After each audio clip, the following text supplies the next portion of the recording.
오늘 아침에 뉴스를 보니까 이태원에서 큰 참사가 있었다 그런 소식을 들었습니다. 149명 정도가 할로윈 파티를 갔다가 이렇게 좁은 공간, 한 4m 정도 되는 요 정도 공간에 약간 내리막길이었나 보죠. 수만 명이 한꺼번에 이렇게 모이면서 앞으로 쫙 쏠렸겠죠. 감당이 안 됐을 텐데. 그래서 압사당했다 그런 이야기를 들었습니다. 대부분 10대, 20대의 아주 꽃다운 그런 학생들, 청년들이었는데 너무나도 안타깝고 너무 허무하게 이렇게 인생을 마치게 되었다 그런 소식을 들었습니다.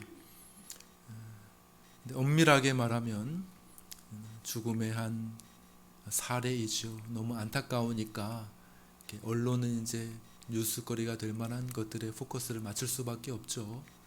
그렇기 때문에 대서특필되고 있지는 하지만, 그러나 사실 어제 돌아가신 분이 그들 뿐이겠습니까? 어림잡아 수십만 명이 어제 죽음을 맞이했을 것입니다. 제가 좀 계산해 봤어요. 한 70억 되니까, 넘으니까 1년에 한 1억 명씩 죽는다고 볼 때 하루에 수십만 명씩 죽지 않겠습니까? 뉴스에 나오지 않아서 그렇지 여러 가지 이유들로 집에서 조용히 가족들과 함께 죽음을 맞이한 수십만 명이 어젯밤에도 있었고 또 오늘 밤에도 있을 것입니다. 오늘 우리가 그동안 이어왔던 어떤 좀 시리즈 설교죠. 인간의 네 가지 본성. 이 땅에서 경험하는 것은 두 가지. 죄로 타락한 인간의 본성, 은혜로 회복되고 구원받은 인간의 본성을 살펴보았다면, 이 땅을 떠날 때 우리는 더 놀라운 변화를 받게 된다는 그러한 사실을 같이 상고해 보기를 원합니다. 그 첫 번째, 그 영원한 상태에 대한 그 첫 번째 시간으로 그 시작, 영원의 시작, 따라해보세요. 영원의 시작, 죽음. 죽음에 대해서 설교하는 일들은 많지는 않을 텐데, 저도 한 주일 동안 죽음에 대해서 좀 곰곰이 많이 생각을 해보게 되었습니다. 이 세상 사람들은 죽음을 어떻게 생각합니까? 많은 사람들이 이 죽음은 끝이다, 끝. 그 이유를 잘 생각하지 않으니까, 그 이유에 대해서 잘 믿지 않으니까 죽음하면 끝! 이렇게 생각을 하지만, 성경은 뭐라고 말합니까? 죽음은 끝이 아니라고 이야기를 하는 것이죠. 오늘 우리가 읽은 본문 욥기 30장 23절 말씀은 우리에게 한 가지 사실, 다른 여러 가지 죽음에 대해서 생각해 볼 수 있지만, 한 가지 사실 우리에게 아주 도드라지게 설명해 주고 있습니다. 우리 한 번만 더 읽어볼까요? 욥기 30장 23절 앞에 나와 있는데 우리 큰 소리로 한번 읽겠습니다. 시작. 내가 아나이다. 주께서 나를 죽게 하사 모든 생물을 위하여 정한 집으로 돌려보내시리이다. 아멘. 욥이 우리가 잘 알죠. 욥 고난을 많이 받았습니다. 얼마나 많은 고난을 받았는지 욥기를 쭉 읽어보면 죽음에 대해서 욥이 많이 생각한 것 같아요. 이렇게 막 힘든 일들 많으면은 철학자가 된다 하잖아요. 철학자. 힘든 일들이 많으면 평안하고 즐거우면, 걱정거리가 없으면 막 놀고 이런 것들, 유흥을 많이 생각하겠지만은 힘든 일들이 많이 있게 되면 죽음에 대해서 많이 생각하지 않겠습니까? 아마 욥이 그런 것 같아요. 욥기를 쭉 읽어보게 되면 이 죽음에 대해서 그가 많이 생각한 것 같습니다. 욥기 7장 15절에 보면 내 마음이, 우리 본문이 이렇게 적혀져 있죠. 욥기 7장 15절 한번 같이 읽어보겠습니다. 읽습니다. 시작. 내 마음이 뼈를 깎는 고통을 겪느니 차라리 숨이 막히는 것과 죽은 것을 택하리이다. 욥이 아마 고난을 받아서 그런 것 같아요. 재산도 잃고 또 자녀들도 잃고 가족도 잃고 건강까지 잃고 하니까 욥이 죽음에 대해서 많이 생각하고 있는 것 같습니다. 그러다가 30장 23절 오늘 본문에서 이 죽음에 대해서 아주 중요한 말을 하게 됩니다. 내가 아나이다. 내가 아나. 주께서 나를 죽게 하사 모든, 따라해 보시죠. 모든 생물을 위하여 정한 집으로 돌려보내시리이다. 그게 뭘까요? 모든 생물을 위하여 정한 집이 뭘까요? 무덤. 모든 생물들은 결국 어떻게 된다는 거예요? 죽는다. 모든 생물을 위하여 정한 집은 뭐냐면 무덤으로 들어가게 된다. 나도 무덤으로 가게 될 것이다. 이렇게 이야기를 하고 있는 것이죠. 오늘 이 사실에 대해서 우리가 조금 깊이 생각해 보려고 합니다. 뭡니까? 모든 사람은 결국 죽게 되어 있다. 어젯밤에 끔찍한 죽음의 소식을 들었지만 그 젊은이들만이 아니라 이 자리에 앉아있는 우리 모두도 밖에 유유히 돌아다니고 있는 수많은 사람들도 결국 어떻게 된다고요? 정한 집으로 가게 되어 있다. 어디? 무덤으로 가게 되어 있다. 여러분들 이것을 진지하게 생각해 보신 적이 있습니까? 그 진리에 입각해서 여러분들이 매일매일을 살아가고 있는가 하는 것을 성경이 우리에게 이야기를 하고 있는 것입니다. 그것이 무엇이 되었든 끔찍하고 안타까운 사고가 되었든 혹은 병이 되었든 혹은 그냥 노화되어서 수명을 다하는 자연사가 되었든 무엇이 되었든지 간에 사람은 결국 그 원인, 그 이유, 과정이 다를 뿐이지 결국은 다 죽음에 이르게 된다는 것입니다. 인류의 역사적으로 첫 번째 죽은 사람이 누굽니까? 첫 번째 죽은 사람은 아담의 둘째 아들이자 가인의 동생인 아벨이었습니다. 아벨. 형 가인의 돌에 맞아 첫 번째 죽음에 이른 이후로 그 이후에 모든 사람들이 다 죽음에 이르게 된 거죠. 특별한 예외가 있습니다. 특별한 예외. 예를 들어 에녹 혹은 엘리야 모두 죽음을 보지 않았는데 예수님을 예표하는 것이고 아주 극히 특별한 예외인 것이고, 그러나 하나님의 일반적인 법칙은 무엇입니까? 모든 사람, 이 땅에 생명을 얻고 태어나 살아갔던 모든 사람들은 결국 죽는다. 이것이 하나님의 일반적인 원리인 것이죠. 히브리서 9장 27절 이렇게 이야기합니다. 한번 따라해 볼까요? 한 번 죽는 것은 사람에게 정해진 것이요. 그렇죠. 한 번 죽는 것은 사람에게 정해져 있다고 성경은 우리에게 이야기합니다. 하나님께서 그렇게 정하셨어요. 누구도 예외가 없어. 예외가. 모든 사람의 모든 생명에 가야 될 곳이 바로 무덤이라고 성경은 말합니다. 우리는 죽음과 싸우지요. 막 버팁니다. 약을 막 이만큼씩 먹고 버팁니다. 운동을 하면서 좋은 것을 먹으면서 몸조심하면서 죽음과 싸움에서 이기려고 버티고 이리저리 피해 다니지만 결국 죽음을 이기는 사람은 아무도 없다는 것이죠. 결국 모두가 다 죽음의 패에서 죽음에 끌려 이 세상을 물러나게 된다는 것이죠. 우리가 주위를 조금만 둘러보면 무덤이 참 많구나 하는 사실을 알게 될 것입니다. 제가 신학교를 갈 때에 그 신학교를 가게 되면 시험이 있어요. 시험. 성경, 영어, 또 논술 이런 시험이 있어요.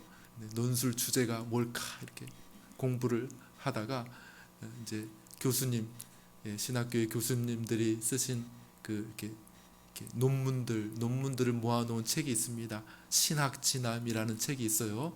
거기에 이제 특별 주제로 실렸던 내용들 읽고 그랬는데, 그 특별 주제 중에 하나가 뭐냐 하면 매장이냐 화장이냐, 그런 거 있어요. 매장. 어떻게 가고 싶으십니까, 여러분들은? 예? 화장, 매장이냐 화장이냐. 제가 벌써 20년도 넘은 그 일이니까, 매장이냐 화장이냐, 그때 당시에는 좀 이렇게 논란이 좀 많이 있었습니다. 매장이냐, 성경적인 관점에서 매장이냐 화장이냐, 이렇게 막 교수님들이 서로 이렇게 막 이쪽 저쪽 해가지고 막 논하는 그러한 글들이 많이 실려 있더라고요. 그래서 제가 찬찬히 읽어 보았습니다. 성경적으로 보게 되면 화장보다는 매장이 맞는 것 같다. 예를 들어 화장은 좀 징계나 벌이나 뭐 이런 쪽으로 좀 많이 쓰이는 것 같아요. 이렇게 성경을 이렇게 보면. 그렇지만 그렇다고 해서 화장도 문제가 될 것은 없다. 성경적으로 좀 그런 부분들이 나와 있지만은, 그러나 오늘날 우리가 당면한 시급한 문제가 뭐냐? 매년 이렇게 되면 여의도만한 땅덩어리가 다 무덤으로 바뀐다는 거예요. 왜냐하면 매년 얼마나 많이 죽어요, 사람들이. 그러니까 이제 산 사람도 이제 살 곳이 없게 되는 거예요. 저 산을 가보세요. 산을 다 깎아가지고 다 무덤을 만들어 놓지 않습니까? 그러니까 이대로 1년, 2년, 10년, 20년 가다 보면은 매년 여의도만한 땅이 다 무덤으로 바뀌게 되는데 어떻게 사느냐? 이렇게 하면서 신학적인 점검을 이렇게 좀 했는데, 뭐 화장도 괜찮다, 이런 결론을 모든 대부분의 교수님들이 맺는 것 같아요. 그러면 우리 부활할 때 어떻게 됩니까? 부활할 때 죽어 썩으면은 다 결국 분해되는 거예요. 화장해서 저기 뭐 물고기 뱃속에 들어가고 저기 산속에 뿌려주고 하면은 우리 부활체 어디 문제 생기는 거 아니냐, 이렇게 사람들이 질문하기도 하는데, 우리 찬양한 것처럼 전능하신 하나님의 능력을 몰라서 그렇죠. 그 흩어졌던 모든 것들이 부딪히지 않고 다 모이게 될 거예요. 다 모여서 우리가 다시 부활하는 데는 전혀 지장이 없을 줄로 믿습니다. 전혀 지장이 없어요. 요즘에는 이제 99% 다 화장하는 것 같아요. 99%. 그죠? 매장하는 사람들은 거의 없고, 제가 듣기로는 이제 매장은 안 된다 그러더라고요. 법적으로 매장을 못하게 해놓았다, 그런 이야기도 들었는데 확인은 못 해봤습니다. 어쨌든 이제 대부분 사람들이 화장을 하는 이유가 뭡니까? 현실적인 이유죠. 현실적인 이유. 땅이 부족해요. 땅이. 그렇게 했다가는 막 그냥 정말 무덤 옆에서 우리가 살게 되는 그런 일들이 있지 않겠는가. 납골 땅에도 이제는 어떻게 됩니까? 아파트에 아파트, 층층층. 몇 층을 고르는 게 좋겠습니까? 다 똑같아요. 다 똑같아. 로얄층이 어디예요? 살아있을 때 로얄층 못 얻은 사람은 죽었을 때 로얄층.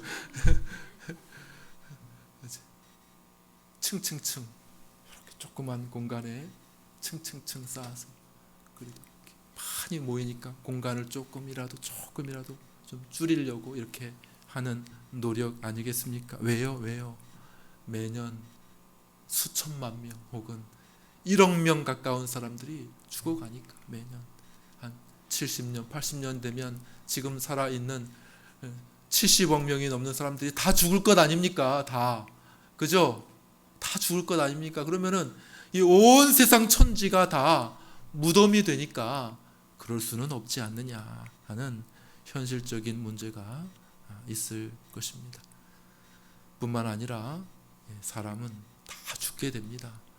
인간의 몸이 닳아 없어지는 재료로 만들어졌거든요. 어저께도 전도하는데 이렇게 밑에 토요일마다 여기 빌딩 앞에다가 이렇게 파라솔을 펴놓고 이렇게 의자를 놓고 거기다가 이제 전도용품들을 놓고 이렇게 전도를 밑에 미리 이렇게 펼쳐 놓으니까 내려가 보니까 벌써 고기가 잡혀 있어요. 어떤 분이 거기 앉아 있는 거야.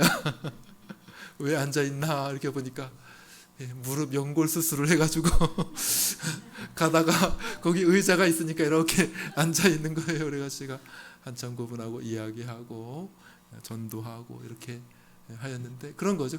사람이 우리의 몸이 아무리 잘 좋은 거 먹고 관리를 잘 한다고 해도 이게 영원히 계속 쓸 수 있는 것이 아니라 잘 관리하면 70, 80, 90까지도 쓸 수 있겠지만은 대부분 그 정도 쓰면 다 이제 갈 거 갈고 이도 다 바꾸고 연골도 다 바꾸고 다 그래야 사는 것 아니겠습니까? 그죠? 우리의 몸이 영원히 계속되도록 만들어진 것이 아니라 조금 쓰다가 닳아 없어질 것으로, 약해질 것으로 만들어졌기 때문에 인간은 죽을 수밖에 없는 운명을 가지고 있는 것이죠. 그래서 성경은 인생에 대해 허무함을 노래합니다. 우리 성경을 읽어보겠습니다. 이사야 40장 6절 말씀 읽겠습니다. 시작.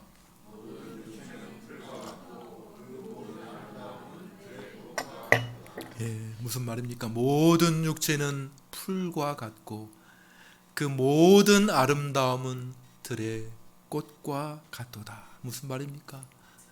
금방 간다는 거예요. 금방 간다. 잠깐 반짝 아름다울 수는 있지만은 풀 금방 시들게 되는 것처럼, 꽃 화려하죠. 그러나 금방 시들어 사라지는 것처럼 모든 인생은 풀과 같고 들의 꽃과 같이 금방 사라지게 될 거라는 거예요. 또 다른 구절을 읽어드리겠습니다. 이사야 38편, 이건 제가 읽겠습니다. 12절. 나의 거처는 목자의 장막을 거둠같이 나를 떠나 옮겨졌고 직공이 배를 걷어 마름같이 내가 내 생명을 말았도다. 이해가 잘 안 돼요. 우리가 목자도 아니고 배를 짜는 직공도 아니니까. 그러나 목자가 장막을 이렇게 금방 걷는가 봐요. 장막을 훌쩍 벗겨가지고 둘둘둘둘둘 말면 금방 이렇게 목자가 이동하지 않습니까? 이동식 텐트. 요즘에는 그냥 원터치, 여자들도 잘 알아요. 탁 하면은 그냥 쫙 펴지죠. 그리고 뭘 탁 누르면 그냥 쫙 이렇게 지어지는 것처럼 이동식이죠. 이동식 텐트 치고 걷는 것처럼 인생의 삶이 금방 지나간다는 거예요. 직공이 배를 걷어 마름같이. 그건 제가 잘 모르겠어요. 배를 어떻게 걷는지, 얼마나 빨리 걷는지는 잘 모르겠지만 어쨌든 그 의미도 순식간에 금방 마나봐요. 직공이 배틀을 금방 치워버리나 봐요. 그런 것처럼 우리의 인생도 순식간에 지나가고 결국 죽음에 이르게 된다는 거예요. 성경은 이런 비유를 많이 하고 있습니다. 예를 들어 인생은 구름 같다. 인생은 바람 같다.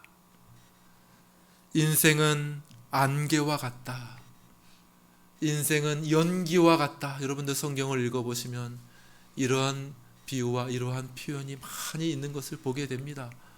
손에 잡히는 것 같고 눈에 보이는 것 같은데 없어져 버리는 것이 인생이라는 것이죠. 이 성경의 죽음에 대한 교리입니다. 모든 사람이 죽습니다. 변함이 없는 사실입니다. 중요한 것은 그게 내게 어떤 의미가 있느냐 하는 것이죠.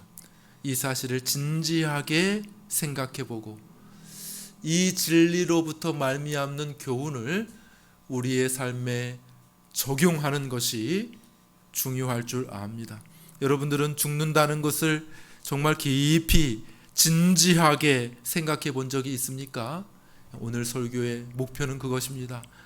여러분들로 하여금 정말 진지하게 내가 죽는다라고 하는 사실을, 나이의 많고 적음을 막론하고 한 번이라도 이 시간에 내가 죽고 나는 이 땅에서 사라질 것이다 라고 하는 사실을 정말 진지하게 여러분들이 생각할 수 있다면 오늘 설교는 성공한 설교라고 생각합니다. 그 사실로부터 무엇을 배울 것인가? 내가 죽는다. 내가 지난주에도 말씀드렸죠. 제가 이것을 그래도 조금 가까이 더 생각하게 된다고 요즘에 말씀드렸죠. 이 설교할 아내가 싫어해요. 아내가 다시는 그런 설교 하지 말래. 근데 이게 사실입니다. 사실이니까 이거 직면해야 됩니다. 이걸 회피한다고 회피할 수 있는 것이 아니에요. 저만이 아니고 뭐 병들어서 죽고 사고로 죽고 뭐 어떤 방법을 통해서 죽든지 여기에 있는 우리 모두가, 이 땅을 살아가고 있는 우리 모두가 다 죽음을 직면하게 된다고 하는 사실 여러분들이 꼭 기억하시기를 바랍니다. 여기서부터 지혜가 나오는 거, 어떻게 살 것인가, 그럼 어떻게 살아야 될 것인가 하는 지혜가 여기서 나오게 되는 것이죠. 오늘은 4가지 적용을 하려고 합니다. 첫 번째, 죽음이 우리에게 주는 것은 이 세상과 이 세상 안에 있는 것이 참 허무하다 하는 것을 우리에게 깨닫게 해준다는 것입니다. 사람들은 이 세상에 있는 것을 꽉 붙잡고 살려고 하는 것이, 이 세상에 있는 것을 어떻게 하든지 더 많은 것을 가지기 위해 꽉 붙잡기 위해 살지만, 그러나 죽음이 우리에게 말하는 것은 뭡니까? 결국 네가 붙들고 있는 이 세상, 네 손을 빠져나가게 될 것이다. 아무리 많은 열매를 이 세상에 쌓아둔다 할지라도 우리는 그 모든 것을 이 세상에 두고 이 세상에서 물러나게 될 것이다. 이 세상과 작별을 고하는 날이 오게 될 것이다 라고 말합니다. 그러면서 성경은 뭐라고 말합니까? 그러면, 따라해보세요. 그러면 내 준비한 것이 누구의 것이 되겠느냐? 여러분들 많이 막 쌓았어요. 많이 노력을 해서 쌓았는데 내 준비한 것이 네 것이 되겠느냐? 라고 하는 질문을 여러분들 곰곰이 하셔야 됩니다. 성경이 우리에게 가르쳐주고 있는 진리인 것이죠. 어떤 대기업의 총수가 많은 것을 쌓았다고 생각해 보십시오. 그러나 그 모든 것을 이 땅에 두고 그가 이 땅을 떠나게 될 것입니다. 어떤 대학의 교수가 석좌 교수예요. 석학이야. 수많은 지식을, 집에 가면 막 온통 책이야. 수많은 지식을 쌓았다고 할지라도 그가 결국 죽음 앞에 모든 것을 두고 떠나가야 한다고 하는 사실을 우리가 기억해야 한다는 것이죠. 그러므로 죽음이라고 하는 이 교리, 모든 사람은 반드시 죽는다고 하는 이 교리는 이 세상이 그렇게 가치 있고 중요한 것은 아니구나 라고 하는 사실을 한 가지 우리에게 깨닫게 해 주는 것이죠. 자, 두 번째, 정반대로 한번 생각해 보겠습니다. 이 죽음이라고 하는 것은 이 세상에서 그리스도인들이 애매하게 고난받고 힘들고 핍박받고 비난받고 이렇게 하는 그리스도인들로 하여금 좀 이렇게 버틸만하게 합니다. 인내하게 할 만하다라는 것이죠. 뭡니까? 욥을 한번 생각해 보시죠. 욥, 순식간에 큰 손실 다 잃었어요. 막 동방의 가장 큰 부자였는데 다 잃었어요. 다 잃어버렸습니다. 재산을 다 잃고 양과 소와 모든 걸 다 잃고 또 가족도 자녀들도 다 잃고 많은 자녀들도 다 잃고 순식간에 건강도 잃어버린 그 욥이 뭐라고 했는지 한번 들어봅시다. 욥기 1장 21절 욥기 1장 21절 읽겠습니다. 시작. 내가 모태에서 알몸으로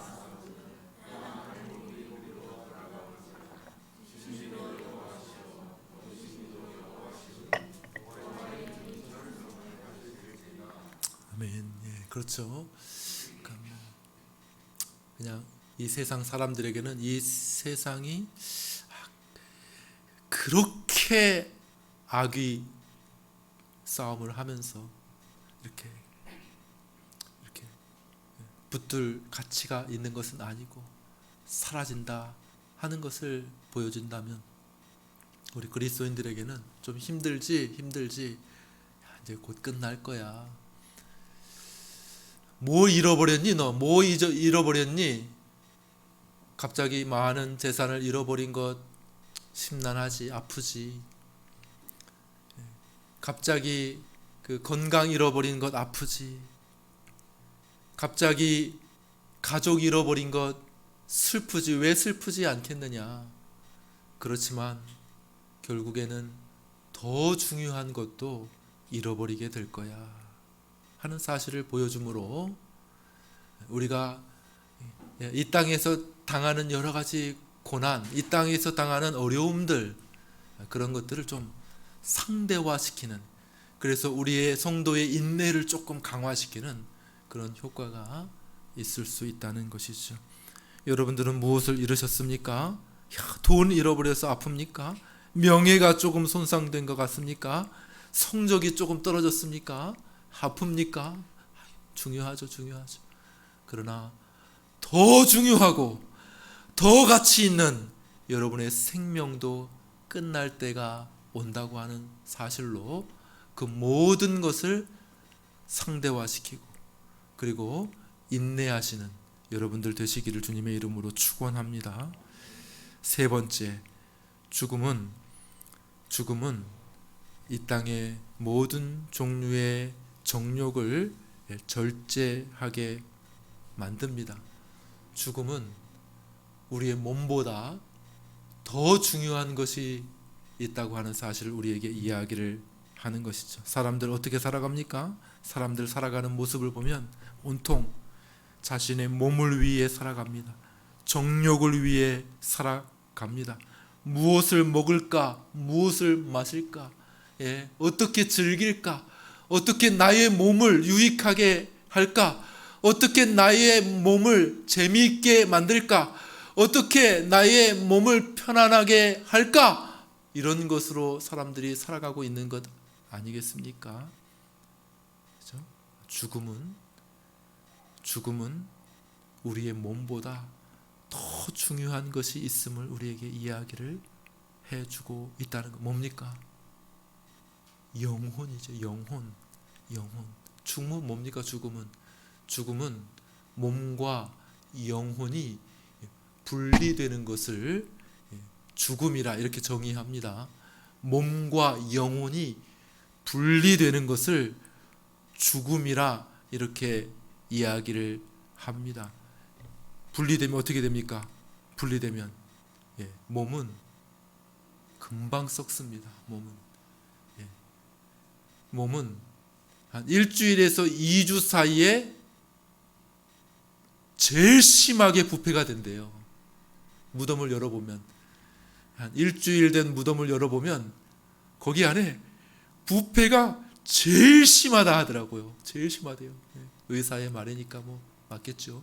일주일 정도 엄청난 부패가. 요즘에는 이제 그 부패할 시간도 안 주죠. 그냥 죽고 나서 며칠 만에 그냥 순식간에 그냥 이렇게 한 줌으로 이렇게 바뀌지 않습니까? 몸 어디 갔습니까? 몸은 금방 사라져 버리게 되는 것이죠. 죽음은 이 몸에 대해서 그동안 살아 있을 때는 이 몸을 막 신처럼 떠받들고 살았습니다. 그렇다고 제가 이 몸이 중요하지 않다 그런 것은 아닙니다. 그냥 우리 영만 중요하다. 그건 이제 영지주의자 2단이 되는 거고요. 그죠? 몸이 중요하지 않다 그런 것은 아닙니다.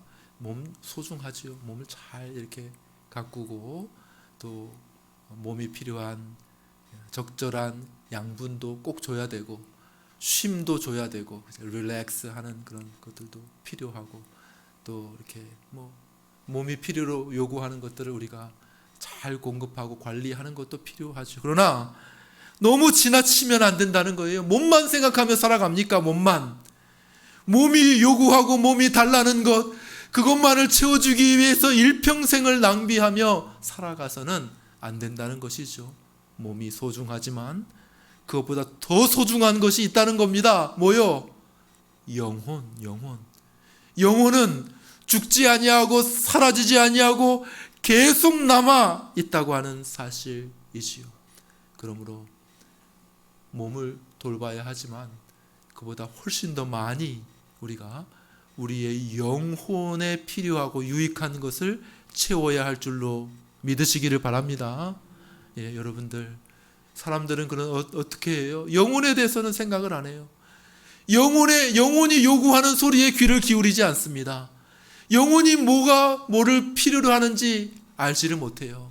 그러나 반대로 그냥 이 몸이 요구하는 것만, 맛있는 거 어디 있어? 맛있는 거 먹으러 가자. 맛있는 거 야, 눈에 좋은 거 보러 가자. 뭐 그런 거 하지 말라는 것이 아니라 해야죠. 그러나 그것만큼 우리의 영혼이 무엇을 필요로 하는가, 우리의 영혼은 어떤 상태에 있는가 하는 것을 관심을 기울여야 한다는 것이죠. 네 번째, 마지막입니다. 죽음은 우리로 하여금 영혼을 생각하게 한다는 것이죠. 죽음은 우리를 죽음을 대비하게 만든다는 사실입니다. 영원한 상태의 시작, 그것이 바로 죽음인 것이죠. 많은 사람들은 죽음은 끝 이렇게 생각하지만 성경은 그렇게 이야기하지 않습니다. 죽음은 이제 정말 본격적인 세상의 시작이라고 말합니다. 이 땅의 삶이 중요하지 않은 것 아니죠. 같이 있습니다. 그러나 이 땅의 삶이 저 영원한, 앞으로 계속될, 끝이 없이 지속될 저 영원한 삶보다 같이 있습니까? 그 삶에 비하면 이 땅의 70년, 80년의 삶은 정말 한밤의 그 정점과 같이 지나가 버릴 아주 짧은 순간이라고 성경이 이야기하고 있지 않습니까? 이 땅의 삶이 가치 있는 그것은 왜 가치 있느냐? 이 땅의 삶 때문에 저 영원히 판가름 난다는 그 사실 때문에 이 땅의 삶이 가치 있는 거예요. 왜냐하면 그 죽음의 순간의 상태가 우리의 영원한 상태를 가름하기 때문에 그렇다고 성경은 말씀하고 있는 것이죠. 그러므로 죽음을 심각하게 생각하면 어떻게 합니까? 영혼을 대비하게 된다는 것이죠. 이 짧은 삶, 순식간에 지나가고 안개처럼 연기처럼 지나가 버릴 이 짧은 생애 통해서 저 영원한 삶을 준비하는 것이 지혜라고 생각하는 것이죠. 여러분, 이 땅에서 아무리 잘 살더라도 영원한 삶이 망가진다면 아무 소용이 없을 것입니다. 차라리 이 땅의 삶이 조금 고되더라도, 이 땅의 삶에 조금 가난이 있다 하더라도, 이 땅의 삶에 조금 불편함이 있다 하더라도 영원한 삶의 평화와 행복이 깃들다면 그것을 선택하는 것이 더 지혜로운 일이 아니겠는가 하는 것이죠. 여러분들, 이 땅의 차이 때문에 마음 아파합니까? 왜 나는 이렇게 돈이 없는 거야? 왜 나는 이렇게 삶이 이렇게 부족한 거야? 이렇게 생각하시는 분이 있습니까? 그러나 이 땅의 삶은 짧다는 것, 그것을 여러분 깊이 생각하시고 저 영원한 삶의 행복과 복락을 누리는 우리 모두가 될 수 있게 되기를 바랍니다. 말씀을 맺습니다. 요즘 많이 하는 말이죠. well dying, 그런 말 들어보셨습니까? well dying, 그런 말이 있어요. well-being은 아시죠? well-being 뭡니까? well-being, 잘 사는 거, 잘 먹고 잘 사는 거, 복지, well-being이라고 하죠. well dying은 뭡니까? 잘 죽는 거예요. 이 말을 제일 많이 쓰는 데가 어딘지 아세요? well dying. 어디서 제일 많이 쓸까요? 요양병원이나 장례식장에서 제일 많이 쓰더라고요. well dying. 뭡니까? 죽을 때 잘 사는 것도 중요하지만은 편안하게 걱정 없이 좀 덜 아프게 그렇게 편안하게 좀 있다가 죽는 것이 필요합니다. 그래서 그것도 중요하죠. 중요한 것 같아요. 중요한 것. well dying. 장례업체 죽고 난 다음에 잘 장례를 치르는 거. 그것도 참 좋은 거죠. 좋은 수의를 입혀가지고 좋은 관에다 넣고 사람들 많이 애도하고 아이고 참 잘 먹고 갑니다. 이렇게 사람들이 손님도 많고 그죠? 전문객들도 많은 well dying. 야, 그분 참 잘 가셨네. 잘 살았나 보네. 그런 소리 한번 듣는 게 어떻게 얼마나 좋습니까? 그러나 진정한 well dying이 무엇입니까? 그것은 편안하게 고통 없이 숨을 거두는 것, 죽은 이후에 장례를 잘 치르는 것, 그런 것이 아니죠. 진정한 well dying은 뭡니까? 정말 잘 죽었다. 정말 잘 죽었다. 진정한 well dying은 저 영원한 세계를 준비해 놓은 죽음인 줄로 믿습니다. 사랑하는 여러분, 하나님 앞에서 우리의 영혼을 잘 준비하는 것, 예수 그리스도와 우리의 관계를 확실하게 하고 저 천국에 대한 확신을 가지고 천국에 대한 기쁨과 소망이 넘치며 죽는 것이 진정한 well dying인 줄 믿습니다. 우리 천호 해림 교회는 진정한 well dying을 위해 이곳에 있다고 생각합니다. 이 지역의 사람들이 정말 잘 죽는 것이 우리 모두의 관심이죠. 그 일을 준비시키는 일이 우리가 해야 할 일일 줄 믿습니다. 제가 말했어요. 그 무릎 관절 연골 수술하신 분에게 아픈 건 어쩔 수 없습니다. 아픈 건 어쩔 수 없어요. 그렇게 살다가 그런데 중요한 것은 천국에 가는 것이죠. 천국에 가는 것. 그러면서 이제 복음을 이렇게 설명을 했습니다. 건빵 주는 것은 복지를 위해서 주는 게 아니에요. 연결고리 마련하려고 연결고리. 그 사람들에게 정말 잘 죽는 방법, 정말 well dying이 무엇인지를 알려주기 위해서 연결고리를 마련하는 것이죠. 예수 그리스도 없이는 well dying이 있을 수 없는 줄 믿습니다. 그리스도 안에 죽는 것이 참된 well dying인 것이죠. 다른 사람들을 그렇게 준비시키고 무엇보다 우리 자신을 well dying 준비시키는 우리 모두가 될 수 있게 되기를 간절히 축원합니다.